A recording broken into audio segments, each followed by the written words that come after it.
కమలాక్షునర్చించు కరములు కరములు, శ్రీనాథు వర్ణించు జిహ్వ జిహ్వా, సురరక్షకుని చూచు చూట్కులు చూట్కులు, శేషసాయికి మృక్కు శిరము శిరము, విష్ణునాకర్ణించు వీనులు వీనులు, మధువైరిద విలిన మనము మనము, భగవంతు వలగొను పదములు పదములు, పురుషోత్తముని మీది బుద్ధి బుద్ధి, దేవదేవుని చింతించు దినము దినము, చక్రహస్తుని ప్రకటించు చదువు చదువు, కుంభినీధవు చెప్పెడి గురుడు గురుడు తండ్రి, హరిచేరుమనియడి తండ్రి తండ్రి. శ్రీహరిని పూజించే హస్తమే హస్తము. ఆ చిన్మయుణ్ణి పూజించకపోతే చేతికి సార్థకతే లేదు. నారాయణ్ణి కీర్తించే నాలుకే నాలుక, లేకపోతే ఆ నాలుకకు చరితార్థత లేదు. శ్రీపతిని చూచే చూపులే చూపులు, మిగిలిన చూపులకు విలువేముంది? శేషసాయి పాదాలకు మ్రొక్కే శిరస్సే శిరస్సు, చక్రధారి కథలు వినే చెవులే చెవులు, మధుసూదనుణ్ణి తలిచే మనస్సే మనస్సు, పరంధామునికి ప్రదక్షిణం చేసే పాదాలే పాదాలు, పద్మనాభుని భావించే బుద్ధే బుద్ధి, లేకపోతే అది సద్బుద్ధే కాదు.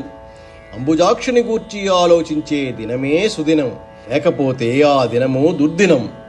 చక్రధారిని గూర్చి విసిదపరిచే చదువే చదువు, గోవిందుని గురించి బోధించే గురువే గురువు, విష్ణువుని సేవించుమనే తండ్రే తండ్రి.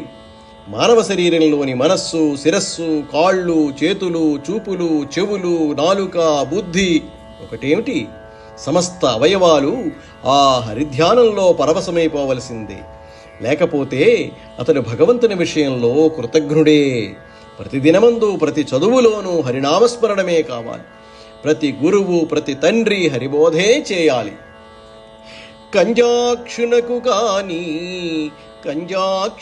కాని కాయంబు కాయమే, పవనగుంభిత చర్మ భస్త్రికాక, వైకుంఠు పొగడని వక్త్రంబు వక్త్రమే, ఢమఢమధ్వనితోడి ఢక్కకాక, హరిపూజనములేని హస్తంబు హస్తమే, తరుశాఖ నిర్మిత దర్వికాక, కమలేసు చూడని కన్నులు కన్నులే, తనుకుడ్యజాల రంధ్రములు కాక, చిక్రి చింతలేని జన్మంబు జన్మమే, తరళ సలిల బుద్భుదంబు కాక, విష్ణుభక్తి లేని విభుదుండు విభుదుడే, పాదయుగము తోడి పశువు కాక.